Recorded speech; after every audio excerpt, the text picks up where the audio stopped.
బ్రహ్మైవ పూయలే నమో సర్వత్వః చేయవచ్చు అనే భావంతో ఉపదేశం చేస్తారు. లేకపోతే ఉపదేశం చేయరు. అట్లా ఎవరికి పడితే వాళ్ళకు ఉపదేశాన్ని వాళ్ళే పిలుస్తూ ఉంటారు. కొంతమంది రేపటి నా దగ్గరికి రాగానే ఉపదేశం చేస్తా వాసన వచ్చిన వాళ్ళందరినీ పిలవడం ఒక్కొక్కరు 10 మందికి సామూహికంగా మంగళం మంగళం నాదవేదరహతీతదేవ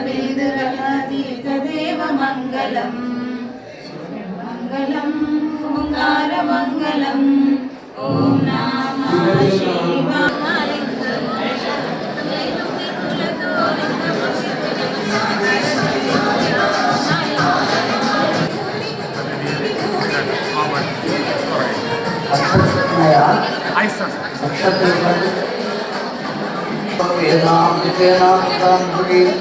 तस्मै ब्रह्मज ब्रह्मजायुर्वेद्यमृगादरुः आगधेयेनैवैनं प्रणयति ब्राह्मण आरुषेयबुद्धरेत् शतवानं भवति शतायुष्यते स्त्रिया.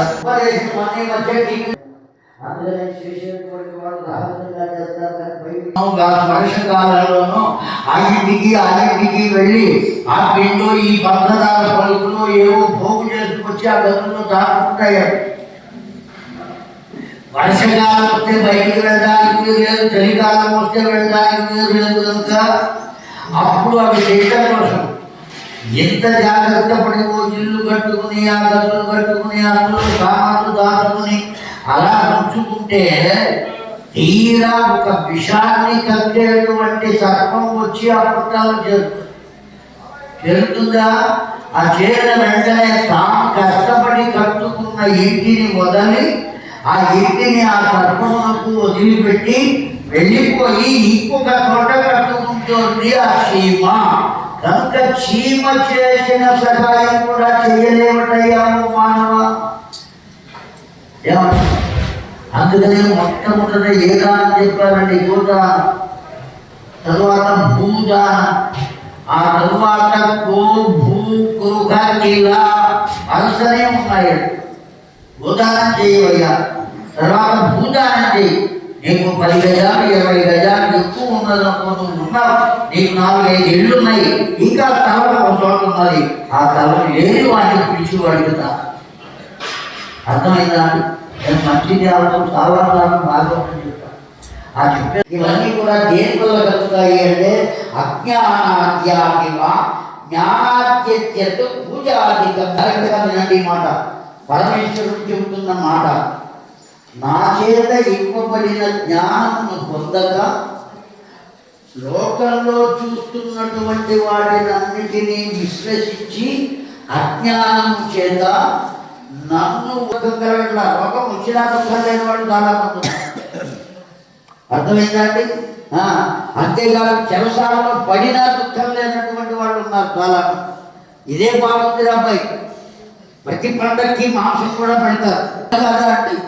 అందుకనే వాడు లోపలికి వెళ్ళిన వాడు ఏం చేస్తాడు, మళ్ళీ బయటకు వచ్చి మళ్ళీ ఇదే పని చేస్తూ ఉంటాడు, మళ్ళీ లోపలికి వెళ్తాడు.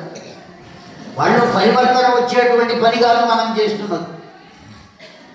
పర్మనెంట్గా చెడు కర్మలు చేసి లోపలికి వెళ్ళడం కోసం కావలసిన ప్రాతిపదికనే వెళ్తున్నాం. ఆ పద్ధతి అటువంటిది.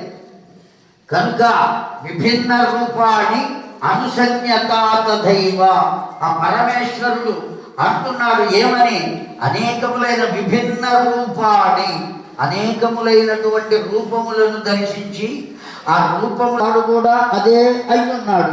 ఇంకా కోరుకోవడానికి ఏమైనా ఉన్నదా చెప్పండి? ఏ కోరిక లేకపోతే కలిగేదాన్ని దుఃఖం అంటామా, ఆనందం అంటామా?